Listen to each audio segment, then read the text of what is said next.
Santo possa falar aos nossos corações em nome de Jesus. Palavra do Senhor em Jonas, capítulo 1.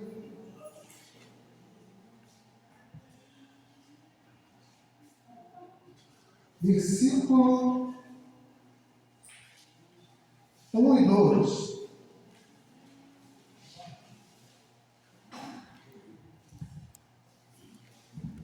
Amém? A palavra de Yahvé veio a Jonas, filho de Amitai, com esta ordem: dispõe-te e vai à grande cidade de Nínive, quer dizer, morada de Deus, e prega contra ela, porque a sua malignidade subiu até a minha presença, começou um rei sobre encerrar. Entretanto, Jonas decidiu fugir, só partir da presença do Senhor, e partiu em direção a Tarsis. Amém. Glória a Deus. Aleluia. Pode se sentar. Aleluia. Palavra bem conhecida. Passagem do profeta Jonas, um dos profetas menores que a Bíblia traz a história. E a gente vai ver uma palavra, 4 capítulos, rápido, mas que tem um valor e traz uma mensagem poderosa. O Senhor se apresenta a Jonas e pede para ele se colocar de pé, porque ele tinha algo a fazer. Pois a posição dele era de profeta. Profeta fala daquilo que o Senhor quer, transmite a mensagem que o Senhor necessita para o povo, seja qualquer um. Então, Jonas se põe de pé e ouve aquilo que o Senhor está falando. E eu comecei a ouvir o Espírito Santo me dizendo: anote, Nínive é lugar da obediência. Tarsis é lugar de fogo. Então, Jonas ele recebe uma palavra para ir a um povo que tinha a fama de ser muito violento. E quando ele ouve essa palavra, ele decide, por si mesmo não ir. Eu não vou. Certamente se eu irei morrer, algo vai acontecer comigo. Então ele teme muito pela vida dele e decide não ir. Então ele desce para uma cidade chamada Jaspes, que é cidade formosa.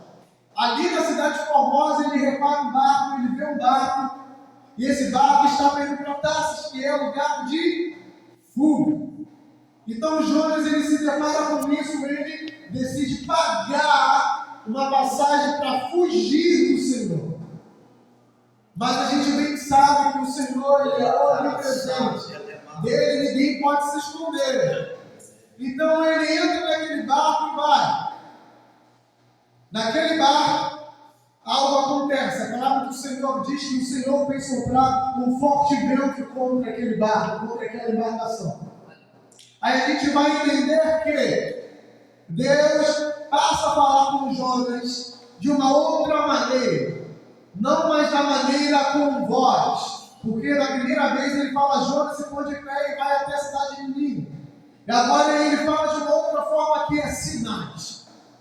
Ele faz soprar um vento tão forte que o barco quase arrebenta, o barco chega quase a afundar. E aquelas pessoas que ali estavam foram tomadas de um pavor tremendo. Aleluia! Engraçado que a gente vai analisar a palavra e com a revelação do Espírito Santo, a gente vai entender que quando a gente está numa posição de entregar algo e a gente não quer fazer, que é ir para um lugar de obediência, caminhar no caminho da obediência, a gente não faz nada que a gente decide depois fazer vai dar certo. Jonas ele decide ir por si só para uma outra cidade, mas não dá certo, porque ele não estava indo no caminho da obediência. Então, quando a gente decide ir ao contrário do caminho da obediência, ao contrário daquilo que Deus planejou para nós, nada que a gente faça, nenhum plano que a gente determine vai dar certo, porque Deus não está nele.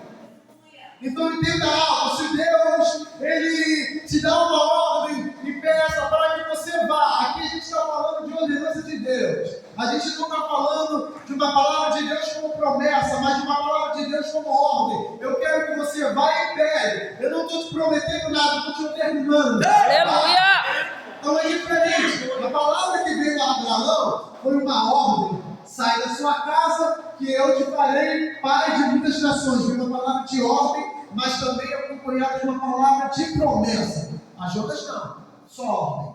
Vai e prega. Vai e fala contra aquela nação. Então é diferente. Então nada que Jonas fizesse ia dar certo. Então, quando o Senhor libera aquela palavra, e ele vai e ele não tem sucesso. Ó, engraçado que a gente vai ler, né? E a gente vê que os discípulos, ó, estou lendo Novo Testamento, Aleluia. Discípulos. Mas os pessoal que ali estavam começaram a se desesperar e eles começaram a pegar cargas que eles precisavam e começaram a jogar para fora com o intuito de o barco ficar mais leve, mas mesmo assim não adiantava. Então, eles desesperaram. O engraçado é que a gente vai ver Jonas no caminho da desobediência e ele reunido com o pessoal. A gente entende que quando eu vou falar comigo, se eu porventura estou andando no caminho, eu estou desobedecendo ao Senhor, se eu começar a andar perto de alguém, essa pessoa que está do meu lado, ela é afetada pela minha atitude. Aleluia. O pessoal que ele estava sendo afetada de um pânico tremendo por causa da atitude de Jonas. Então, Jonas está lá, bem quietinho. O pessoal lá do lado de fora trabalhando a peça, tentando fazer o barco prosseguir. Então eles pegam a carga e começam a jogar pelo lado de fora, vamos jogar a carga. E nada que eles faziam acontecia, e não ia para frente. Que eu entendo. Existem cargas dentro daquele barco que não eram para ser jogado pelo lado de fora. Entenda algo. Quando a gente está indo ao contrário daquilo que o Senhor determinou, a gente acaba perdendo coisas nessas trajetórias que não eram para perder. Coisas necessárias que iam fazer parte da trajetória daquelas pessoas perderam, porque Jonas estava em desobediência. Aleluia. A única coisa que ia fazer com que aquela tempestade parasse, e a gente vai ver isso durante a palavra, era pegar Jonas e jogar Jonas no mar. Então o capitão andando pela embarcação observa Jonas. Jonas estava bem quietinho no canto dele, descansando tranquilamente, pois ele sabia que o problema era ele. Ele sabia que aquela tempestade tinha se levantado por causa dele. Ele mesmo fala, eu sei porque essa tempestade se levantou. O capitão chega para Jonas e diz, por que você não clama ao seu Senhor? Para que Ele possa livrar também a nossa vida. Porque naquela época, cada um tinha um determinado entendimento e cada um clamava a um Deus. Ele fala assim, clama também ao seu Deus, Jonas, para que Ele também nos livre. Então se levantaram e lançaram sorte. Alguma coisa está errada aqui, a gente já jogou coisas que a gente ia precisar para fora, mas nada acontece. Vamos lançar sorte para ver qual é o problema. Então lançaram sorte e caíram exatamente em Jonas. Jonas era o problema. Jonas era o problema e eles começaram a questionar Jonas. Jonas, quem é você? Da onde você veio? Qual é o seu Deus? Que tu tens? Jonas começou a falar, olha só, eu sou hebreu. Eu sou profeta. Sou de Samaria. Sirvo a um Deus chamado e é conhecido como os Deus dos mares, Deus da terra. Assim eles conheciam Deus hebreus, Deus dos mares. Deus da terra, porque ouviam as histórias como Deus abriu o mar para o povo de Israel passar, eles sabiam quem era. Então, quando eles entendem que Deus, qual Deus que Jonas serviu, eles se desesperavam, porque a crença deles, eles tinham muitos deuses. E o Deus maior que eles acreditavam era exatamente esse Deus do mar, que era o que Jonas serviu. Ele diz: eu sirvo ao Deus do mar, os deuses da terra. E eles se desesperaram: meu Deus do céu, e agora o que faremos? Começa a clamar ao Senhor a misericórdia. Então Jonas se levanta e fala assim: olha só há uma forma de isso tudo acabar. É vocês me pegar e jogar para fora. Porque eu sou o problema. O problema ele tem que sair para que as coisas se acabem. Se a gente não identificar o problema, se a gente não pegar o problema, a gente não consegue resolver nada na nossa vida, vai para frente enquanto esse problema estiver na nossa vida. Aleluia. Interessante que não foi falado que teve um momento de parar um pouco e analisar. O capitão parou e analisou: alguma coisa está errada. Então, há situações na nossa vida que a gente tem que parar um pouquinho, pensar, analisar, tirar o medo do pânico e entender que o pânico não vai me fazer entender qual é o problema, o medo não vai me fazer entender qual é o problema. Então o capitão parou e entendeu: algo está acontecendo. Ele foi buscar o problema, pegou o problema e tacou para fora do navio. Jonas foi. Ao cair Jonas, logo a tempestade se acalma. Então eles começaram a adorar ao Senhor. Eles começaram a sacrificar ao Senhor louvores, pois o Senhor tinha livrado eles daquela morte. Porque certamente se Jonas continuasse ali, se o problema continuasse ali, aquelas pessoas iriam morrer. Então Jonas cai ali, aquelas pessoas começam a adorar ao Senhor, a engrandecendo a Ele. E Jonas é levado ao fundo do mar. E vem o Senhor, envia um peixe. Eu vou resumir essa história para a gente chegar a outro ponto. Vem um peixe ou uma baleia, que a gente conhece a história, e engole Jonas. Jonas começa a orar. E eu quero me prender ao único versículo da oração de Jonas, no capítulo 2, versículo 8, que ele diz: aqueles que acreditam em ídolos inúteis afastam de si a verdadeira piedosa benevolência. Uma das orações de Jonas quando ele estava nas profundezas, na barriga do peixe. Então, a gente chega ao capítulo 3. O Senhor livra Jonas, deixa Jonas no lugar onde ele deveria estar, que é em Nínive. O peixe vai até Nínive e deixa Jonas lá. E Jonas começa a proclamar a verdade, a sentença que Deus tinha declarado ao povo de Nínive. E a sentença era: olha, em 40 dias Nínive será destruída.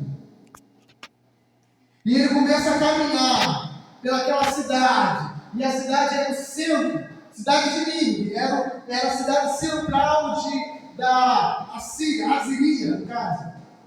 E era uma cidade muito famosa. Um povo muito violento. Mas Jonas foi. Chegou lá e começou a proclamar essa sentença.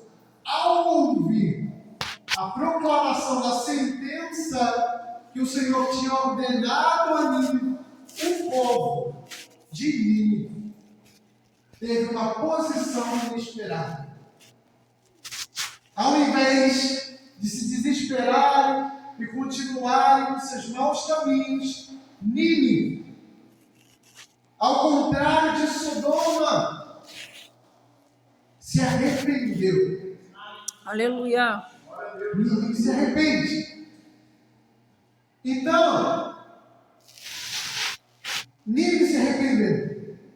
Aí a gente vai começar a ler e entender a profundidade do que é arrependimento. A palavra em Provérbios 9:6 diz: Abandonai a insensatez e vivei. Andai pelo caminho do arrependimento. Há um caminho, há um caminho que Nínive estava percorrendo, um caminho de destruição, um caminho de violência, um caminho de pecado, mas a palavra em Provérbios diz: abandonai a insensatez e vivei, andai pelo caminho do arrependimento. Para ser mais exato, vamos ler o que diz exatamente Provérbios, porque é profundo o que diz. Provérbios 9, 6. Vamos ler do versículo 4, diz assim: vinde todos, os incautos aos insensatos e desajuizados, conclamai, vinde, comei do meu pão e bebei do vinho que preparei. Aqui é o rei convidando o povo. É fácil o entendimento. O rei convidando o povo a um banquete. Olha só, vinde vocês pecadores, porque eu preparei pão e preparei vinho. Isso nos transporta diretamente para Cristo. O Senhor na ceia, Ele pega o pão e diz: esse é o meu corpo. Comei quando lembrarem de mim. E assim também Ele pega aquele cálice de vinho e diz: esse é o meu sangue, tomai.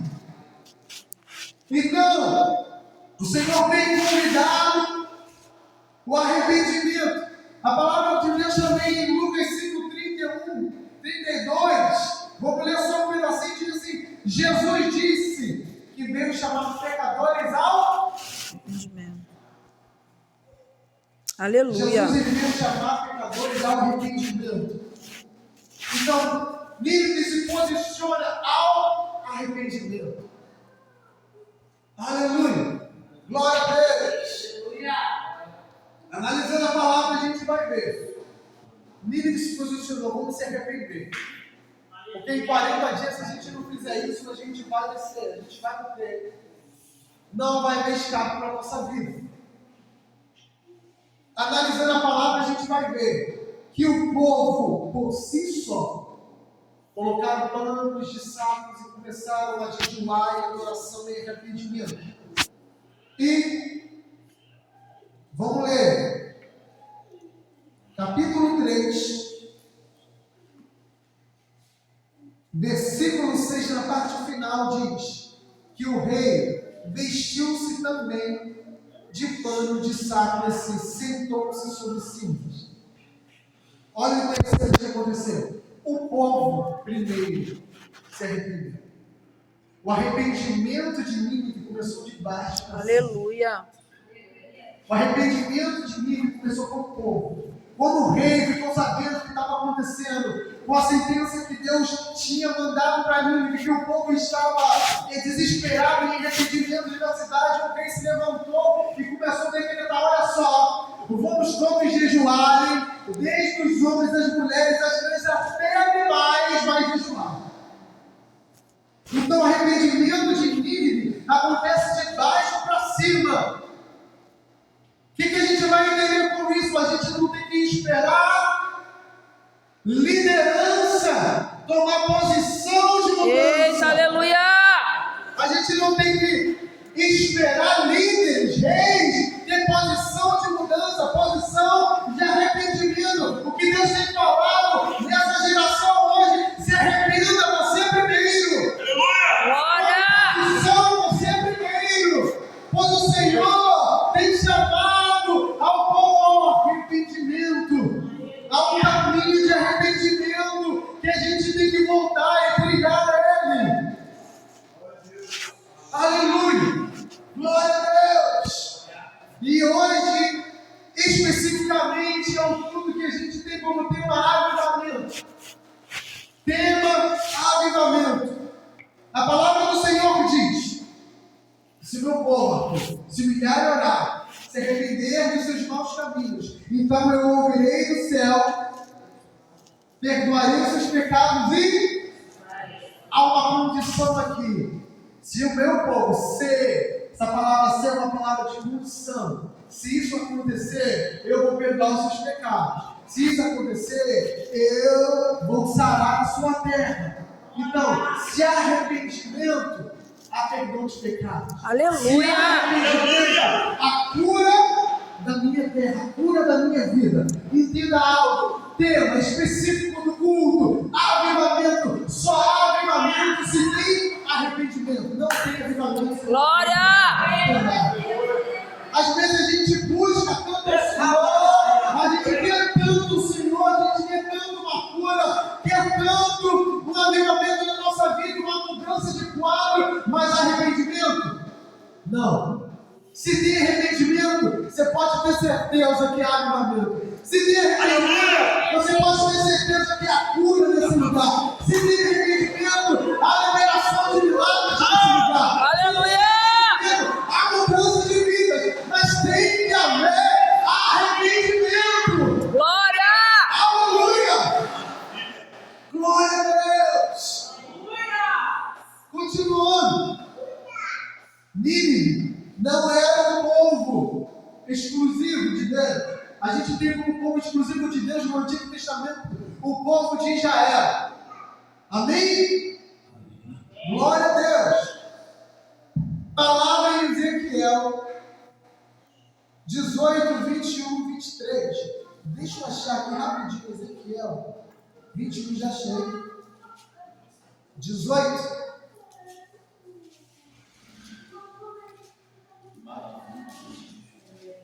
Aleluia! Aleluia. Olha o que diz.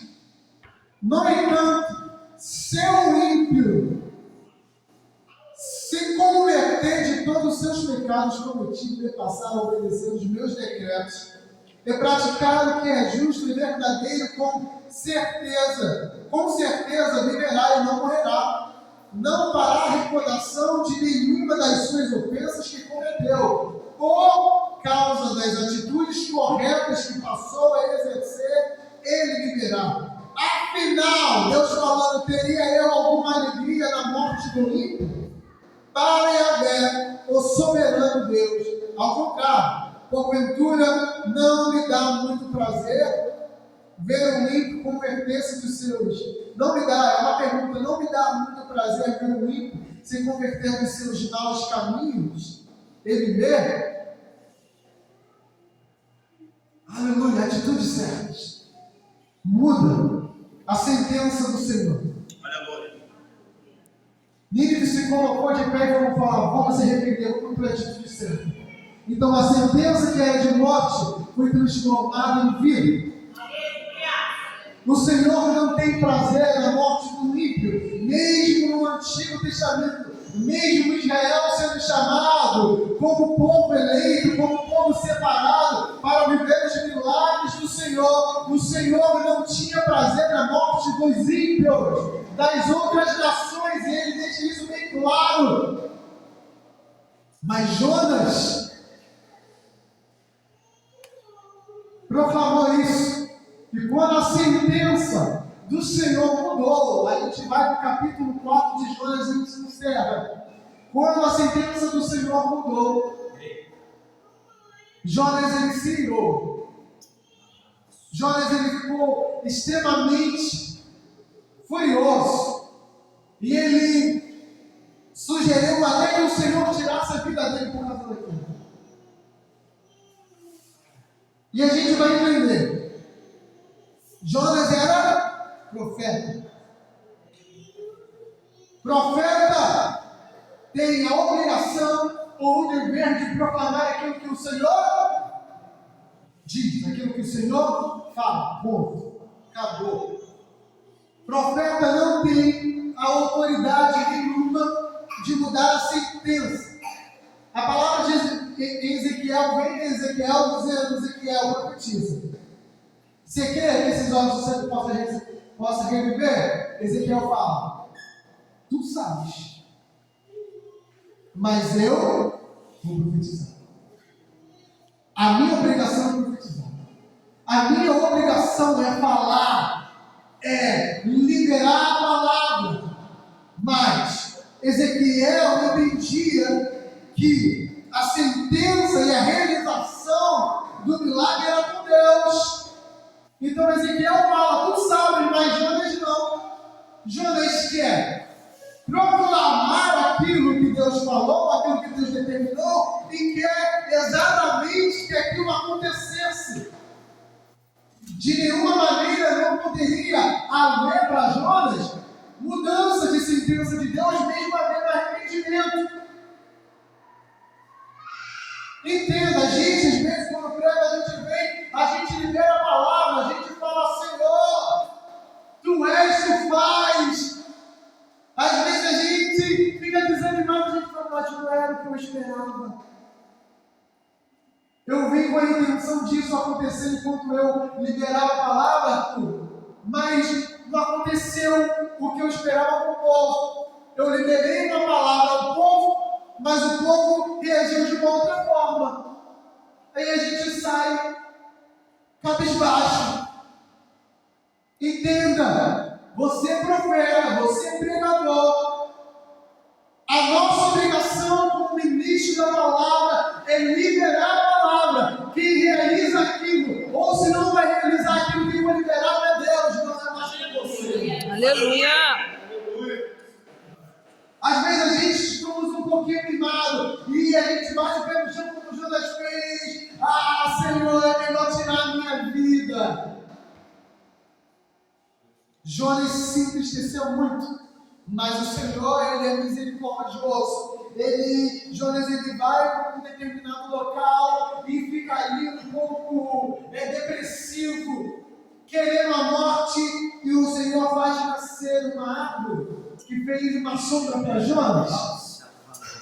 E Jonas descansou. Mas aí no dia seguinte aquela árvore morre.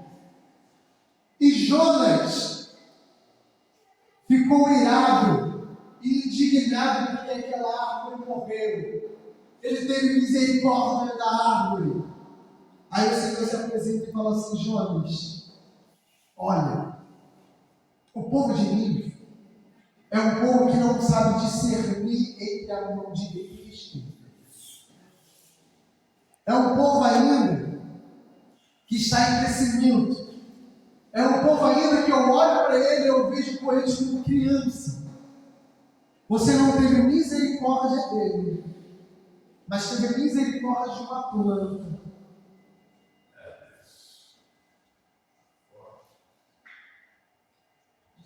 Deus. Aleluia. Olha a mudança de pensamento que Jonas pensava. A mudança de visão que Jonas creio que aprendeu, mas ele tinha uma visão. Mas Deus se apresenta e mostra para ele, olha só, naquela cidade tem não sei quantas mil pessoas, não contando mulheres e crianças, fora os animais. E Jonas fica ouvindo aquilo.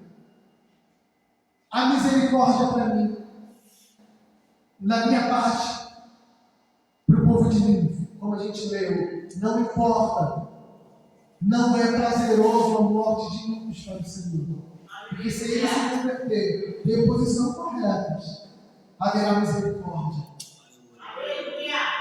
Então Jonas ouve a palavra do Senhor e entende, creio que Jonas entendeu, que maior é a liberação da misericórdia do que a liberação de morte.